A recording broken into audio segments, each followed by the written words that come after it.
Hey everyone, Wonderbot here, and welcome to something a little bit different. If you can tell, whoops, this direction, camera's flipped. If you can tell by this, this is going to be a little bit of a retrospective on Hardspace Shipbreaker. It's a game that I've been playing. I guess I've had a series going up on it for the past month or so.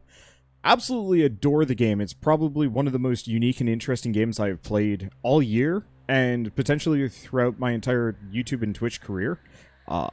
But it's one of those that I'm starting to burn out a little bit on it, and I wanted to do something a little bit different. Normally when I stop playing early access games, I go cold turkey and just stop, and just kind of leave people hanging, and I don't talk about it too much.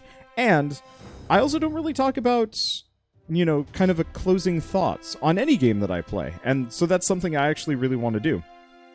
So I guess welcome to my my incomplete closing thoughts. Intermission thoughts, I guess, on Hardspace Shipbreaker. Normally I'll do these on completed games, but in this case I felt like this game was something that I wanted to talk about a lot. So I guess without further ado, Hardspace Shipbreaker, for those of you that haven't seen it, is, I mean, effectively it's a sandbox puzzle game where you're ripping ships apart and sending them to 3 different locations: a furnace, a processor, and a barge. And you're trying to send the correct resources to each one of those to get as much value as you can out of each and every one of them, using the whole buffalo. And it's such a compelling game. And it's such a neat concept, and it's such a unique beast on the market right now that I cannot help but sing its praises. It's that good. And it's made by the Homeworld devs, interestingly enough. I originally thought it was actually part of the universe, but apparently it's not, which is a bit of a shame, because I think this actually would have been kind of a fun thing to just have, like, the Homeworld plot going on in the background, so by the end of it, yeah, you're off in the actual, like, Homeworld mothership, whatever it's called, and ripping up ships for the conflict that you're part of, but oh well. It's fine. Anyway, so, just to reiterate one last time, this is not a final review in any way, shape, or form. It's just a review of where it currently is at, which is actually in a very early access state. There's a lot left to be added to this game. User-generated content, a lot more ship types, hopefully more tools, and a bunch of other things. But it's one of those where, like, I personally can't play as many early access games for like 100 hours anymore without burning out a little bit, and so I guess without further ado, let's talk about what I actually liked and what I didn't like. I mean, obviously I've already been talking about how good it is, but truly, Hardspace is everything I wanted out of Viscera cleanup detail, and, you know, the kind of the slow, methodical process of cleaning up, grabbing everything, leaving everything as clean as possible, because the more mess you make, the harder your job gets. But the problem with Viscera is it wasn't very deep, and it honestly got kind of just memey and boring after a while. And maybe part of that is because I was playing it with friends, and that's how it always goes. But to have such well-defined mechanics that worked so well within the space that we were given was such a joy. And so, like, every time I found a new ship, it truly felt like a puzzle without, you know, I don't know how many of you guys have played The Witness or Myst or something like that, but sometimes in a puzzle game you'll get stuck and it sucks. But with this game, it's so open-ended that, you know, if you get stuck, you just chuck it in the furnace and say, oh well, it's not the end of the world, I'll try again next time.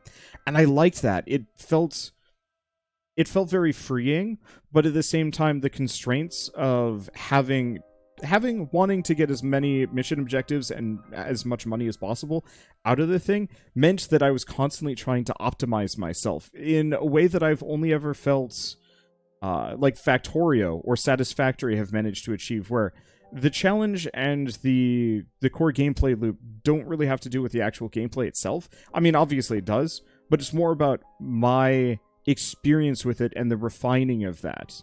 I guess maybe you could also get this out of, like, certain roguelikes and Dark Souls, where you're trying to make your subsequent runs better. Speedrunning, even.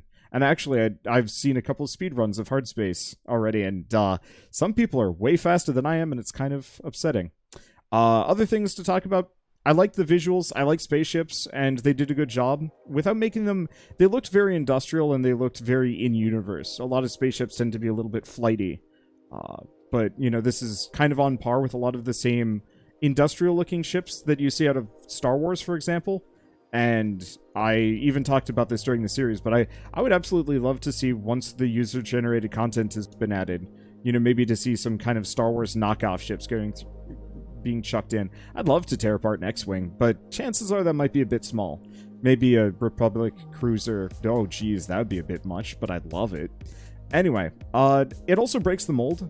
Like I've said a billion times, this is a very unique product, and you know, a lot of games that I play are roguelikes, Metroidvanias, platformers, Souls-likes, shooters, and this just went a completely different direction, and I'd love to see a bigger genre spawn off of Hardspace. It doesn't have to be anything particularly big, and doesn't have to be too many, but this is a very good starting point for a lot of interesting games if you wanted to go that direction. Because I'd love to have a game about tearing apart, say, mechs, Gundams, or Mech Warrior mechs, doesn't even matter, and maybe even reassembling them. And I think that actually would be something that would help with this game as well, if you could actually put them together. The parts are all there, it's just a matter of, you know, slapping the pieces back together. I'm sure it would actually take a lot of work, but it would be really cool if, you know, you eventually buy the whole thing, you know, your whole cutter area, the barge, and then you start reassembling the ships after taking one apart and reselling them as some kind of ship chop shop kind of situation, as opposed to just the chop and less the shop. But I don't know. This is just purely me pipe dreaming here. And what else is there? Oh yeah, I mean, obviously, it's not done yet, which I honestly thought when this game launched that it was just a completed product. And so when an early access product is handed to me that I think is done already, and then to find out that, no, they're going to add more, that is so good. Only a couple of games have done that to me. Nova Drift is probably the best one I can think of. Nova Drift, and I'm going to say Factorio and RimWorld, well, they're technically, well, Factorio isn't out of 1.0. I think, I don't know. Those games are perpetually in development. Those games will never be out of early access, even though they will be in forever access. Forever development? Perpetual development? I don't know. Anyway, so those games, when I first played them, and I was like, oh, this isn't even done yet? What the heck? But it's such a good feeling, because then there's a reason to come back every once in a while. And for a lot of early access games, it can get a little bit of a slog. You know, there aren't enough new features or anything like that. But this is one of those that I bet I'm going to come back to this in 2 years, and it's going to feel so good. Now, before we go, we should probably talk a couple of things that I don't like about the game. There are very few, which is good. I wish the time limits were a little bit more flexible.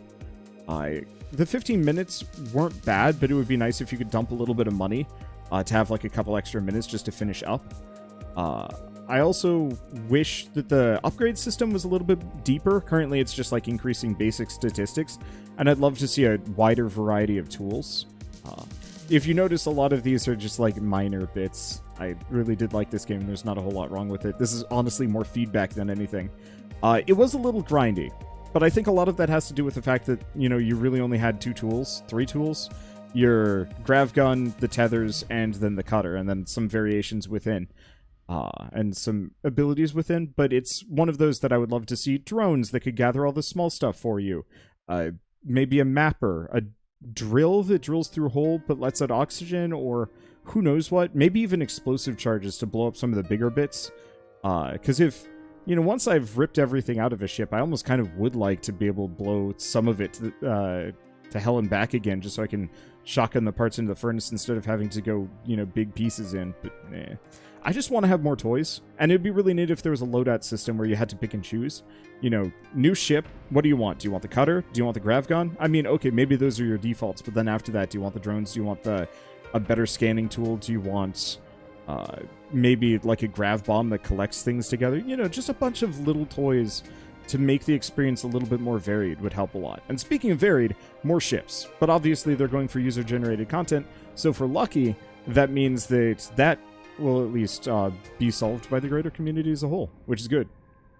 And the last, and probably most annoying things from my perspective, were the invisible connection points. There were definitely a number of times where I cut a ship in half, and it wouldn't split apart, and I had no way of knowing why, so I just have to go slashing at it with reckless abandon, which worked, but that kind of sucked. I'm sure they'll fix that with some quality of life patches. And load-bearing chairs, I hated those. I really hated finding out that certain floors were just connected based on a fuel tank, or like a whole ship held together by one chair or a light bulb or something. And that was, ugh. But that's, again, such a small thing and just something you had to get used to, and it's just something I hope they fix. Because if they can fix a couple of those things and add a lot more content, this is going to be a perfect game. And it's what? $30? I'm pretty sure it's $30. That's a really good price for a game like Shipbreaker. Especially, you know, with how much is done already. Like, this truly does feel like a completed game. And honestly, I can't wait to play more of it when more is added. But for now, I guess those are my thoughts on Hardspace Shipbreaker. Now, obviously, this is a little bit of an experiment for me. I should not have my hands on, or my elbows on the table, because I bet that actually shakes the camera a bit. I'm sorry.